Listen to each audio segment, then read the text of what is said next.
Halo Sobat Lensa, kembali lagi bersama saya Yogi Kausa. Di video kali ini saya akan menjelaskan tutorial cara membaca news. Kita langsung saja ke videonya.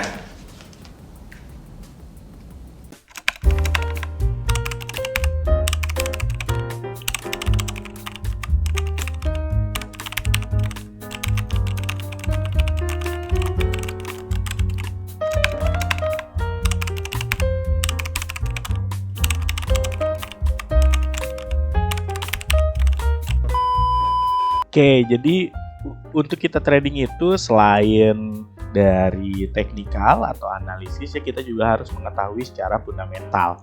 Nah, fundamental itu bisa news atau berita yang rilis setiap bulan atau bisa juga berita-berita yang terjadi di dunia ya, misalnya kondisi geopolitik, kondisi ekonomi dan lain-lain ya. Nah, untuk news sendiri kita dibagi menjadi 3. Ada low impact, ada medium impact, dan ada high impact.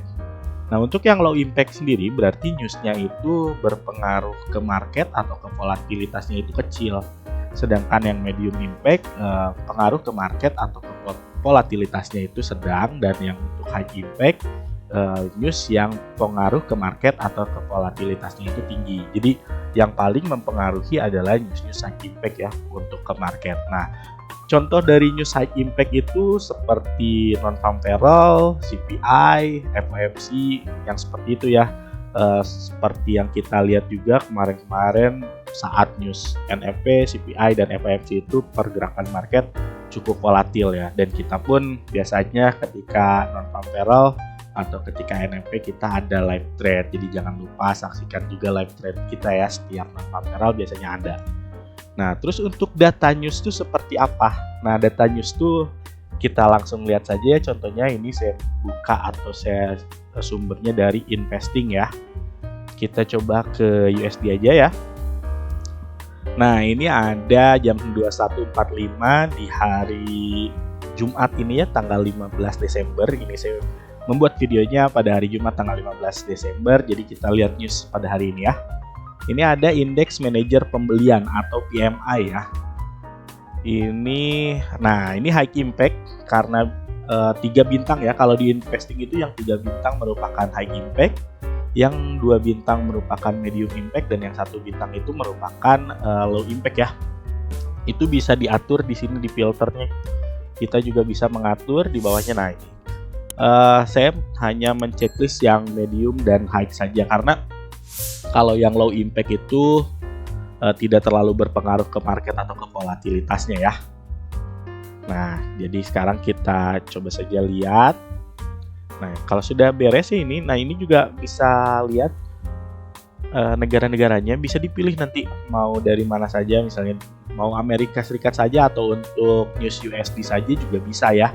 Nanti Australia dan lain-lain. Ini yang saya masukkan yang masuk ke pair major saja ya, pair major saja. Nah, oke, kita terapkan. Nah, di 2145 ada news USD yang high impact. Kita bahasnya, kita coba yang high impact saja ya, karena yang pengaruhnya besar. Nah, di news itu ada data sebelumnya atau previews. Data sebelumnya atau previews ini adalah data di bulan sebelumnya. Berarti kalau sekarang di Desember, berarti ini data dari bulan November. Kemudian ada perkiraan atau forecast. Ini tuh merupakan perkiraan untuk news yang akan rilis sekarang. Akan di berapa angkanya ya. Dan kemudian ada aktualnya. Aktual itu adalah nanti hasil rilis newsnya berapa, yang realnya atau yang sebenarnya. Nah, di previousnya ini angkanya adalah 50,8 ya. Dan di perkiraannya atau di forecastnya itu adalah 50,6. Jadi forecastnya lebih kecil dibanding dengan previousnya. Jika sesuai dengan forecast, maka USD akan melemah karena lebih kecil dari sebelumnya ya untuk angkanya. Nah, nanti ketika aktualnya bila lebih besar daripada forecast, itu bisa juga USD kemungkinan akan menguat, dan jika lebih kecil dari forecast, kemungkinan USD akan melemah seperti itu ya. Misalnya yang keluar nanti aktualnya itu rilisnya di 50,5. berarti lebih kecil dari forecast dan lebih kecil dari previousnya. Tentu USD akan melemah, dan nanti efeknya jika USD melemah ke pair-pair direct seperti GBP USD, Euro USD, atau bisa juga ke XAU USD atau Gold. Itu kalau USD melemah maka pair-pair tersebut akan naik atau akan bullish. Dan sebaliknya ke pair-pair indirect seperti USD JPY, USD CHF, USD CAD, jika USD melemah maka pair-pair tersebut akan turun ya.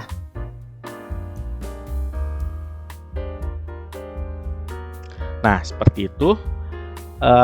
Kemudian ada juga nanti misalnya aktualnya itu lebih besar dari forecast tapi lebih kecil dari previousnya. Nah, kalau seperti itu biasanya akan menguat tapi tidak akan terlalu signifikan karena walaupun lebih besar daripada forecast tapi lebih kecil dari previousnya. Begitupun sebaliknya, kalau misalnya aktualnya lebih kecil dari forecast tapi lebih besar dari previousnya, itu akan melemah tapi tidak akan terlalu signifikan karena walaupun melemah tapi lebih baik dari hasil sebelumnya, seperti itu. Jadi untuk news itu kita nanti lihat saja impact-nya dulu. Kita perhatikan pertama itu yang high impact, kemudian medium impact perlu diperhatikan. Untuk yang low impact sebenarnya tidak terlalu berpengaruh ya ke market. Nah, ini saya coba kasih contoh yang sudah rilis ya newsnya. Saya coba kasih contoh di tanggal 8 kemarin atau di minggu lalu ya. Di minggu lalu. Nah, ini ada ketenagakerjaan non pertanian atau non farm payroll ya.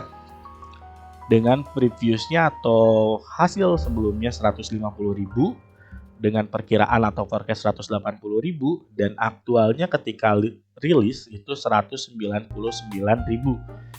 Nah, di sini hijau ya, untuk aktualnya hijau karena hasilnya positif sehingga menguatkan USD. Nah, sehingga dengan begitu ketika kita live trade pun waktu itu ya XAU USD turun ya, itu langsung bearish karena USD-nya menguat sesuai dengan data non farm payroll ini. Jadi seperti itu teman-teman atau sobat lensa semua untuk membaca news. Saya harapkan mulai saat ini berarti teman-teman sudah bisa untuk menganalisa tentang fundamental dan membaca news ya. Oke, seperti itu saja teman-teman. Oke sobat lensa, demikianlah video tutorial cara membaca news. Untuk sobat lensa semua yang mempunyai request untuk tutorial kita selanjutnya, bisa chat di kolom komentar, dan jangan lupa subscribe, like, komen, dan share ke seluruh sosial media kalian agar semakin banyak orang yang tahu dan teredukasi tentang trading. Saya Yogi Kausa, pamit undur diri, terima kasih dan salam profit.